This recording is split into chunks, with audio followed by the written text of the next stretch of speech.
So what is it, day 9? Today is day 9.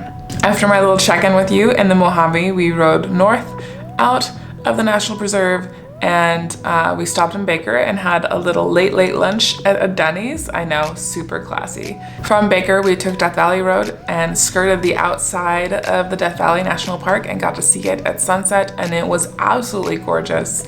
But the temperatures quickly dropped from like 60 while we were riding to 55 as soon as the sun went down. So poor Karl was frozen behind me while I just wanted to get to Beatty, whatever it is, so that we could warm up in our hotel rooms. As soon as we got here, it was 47. Good choice on the hotel room for sure. We had an awesome day yesterday. It was just really awesome to get to go do stuff on the bike and get back to what I really love about adventure riding, which is less about hurdling really difficult obstacles and more about taking the scenic route and looking down some other road that is dirt that you might not be able to do on a big cruiser or something like that, and be like, where does that go? And turn down it and not worry about getting stuck.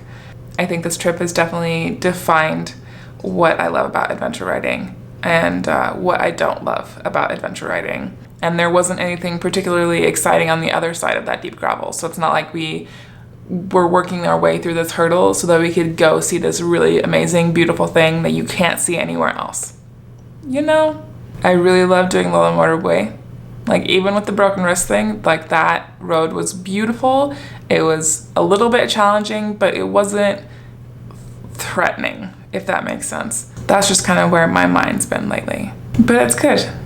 Like, one of the things about motorcycle travel is that you continue to learn new things about yourself, like, every time you go out. Anyway, gonna get this hotel room cleaned up, everything back on the bike. We are gonna go get breakfast. I don't know how much filming we're going to do today because we have 290 miles between us and Reno, where my truck is. Look, all of my stuff is cleaned up. All of my stuff is packed up. Oh, let's look outside. Oh, look, my bike is packed. My bike is packed. But guess who's not packed yet? Karl. Was not properly apprised of the wake-up call. Thank you. Just like a Sleeping Beauty to blame the person who was already packed.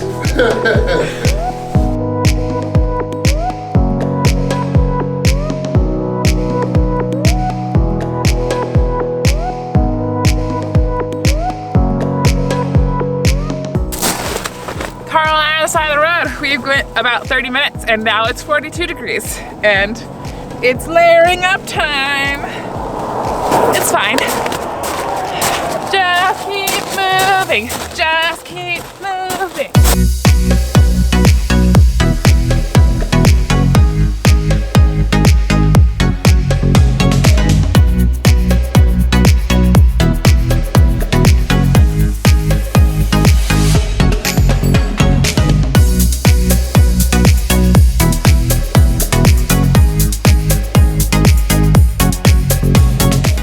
Good morning, YouTube. We made it to Reno last night thanks to the gallant effort of Matt coming to rescue us from Tonopah.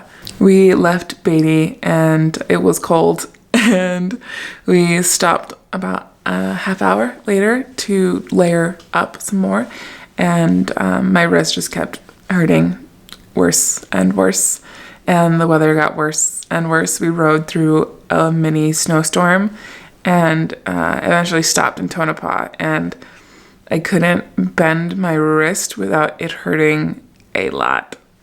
I was having trouble rolling up my bags, and it just was not fun. And I kind of realized if we tried to go to Hawthorne to stay the night, we wouldn't make it there before dark because of how much I would have had to stop to try to warm my wrist up and manage my pain. So I convinced Karl to go to the U-Haul place in Tonopah, which, by the way, is run out of somebody's house. They were really, really nice, and we were in the middle of trying to figure out how to get a truck and a motorcycle trailer to Reno when Matt was like, why didn't you call me? And we ended up renting the motorcycle trailer from the U-Haul place, and Matt drove the 3 hours all the way down to Tonopah to get us. So while we waited for Matt to come get us, we just hung out at Tonopah Brewing. After we had been sitting there for a while, the snow just started coming down hard. I did a little time lapse of the bikes being covered in snow. And it made me a little bit grateful that we did not try to keep going. I realized that Tonopah is a little bit higher elevation than other areas around it. Just grateful all around that we took a break. And while we were sitting there, I kind of noticed that my wrist swelled up a bit. I put my brace on and we had a nice little dinner there, and we loaded the bikes. Mine went into the back of Matt's truck, and then Karl's went into the trailer, and we hauled butt all the way to Reno. Oh! Feel that grip. All right, this is unacceptable. I am professional.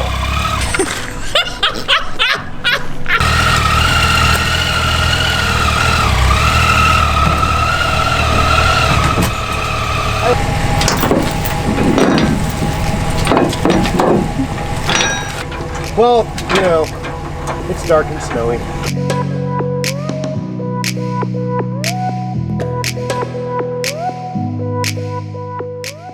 Just a huge shout out to Matt for coming and getting us and just driving all night all the way back to Reno while Karl and I dozed off in the truck.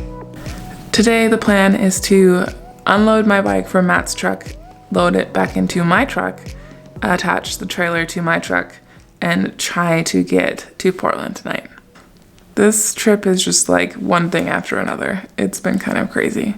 Between like my clutch problems and Karl hurting his ankle, and Matt lost the beak on his bike and the spring for his kickstand, and then, you know, the snow and my wrist, and at this point I just wanted to get home without anything else happening, knock on wood.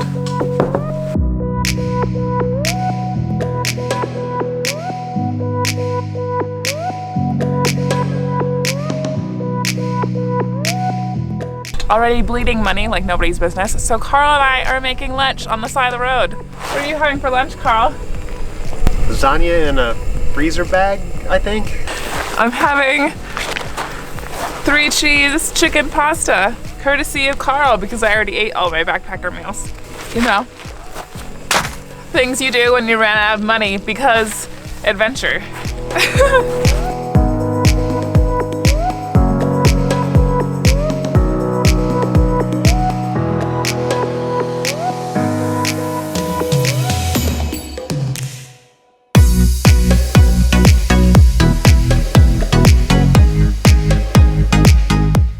The rest of the trip home was pretty uneventful. We got back to Portland around 2 a.m. and we unloaded Karl's bike and he rode home in the rain. Thank you guys so much for following along on this trip, and a huge shout out to my supporters on Patreon and Ko-Fi. I could not do this without you guys.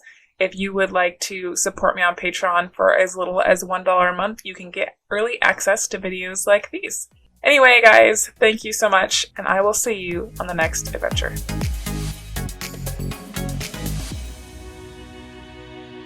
While Karl's idea of a fun time was going across the street to the sourdough bar and learning engineering from an ex-Baja racer. One heel shoveling service. We have lots of good shots of Matt's butt. I don't know what to do with my hands. That's f***ing on, isn't it? Yes. Damn it!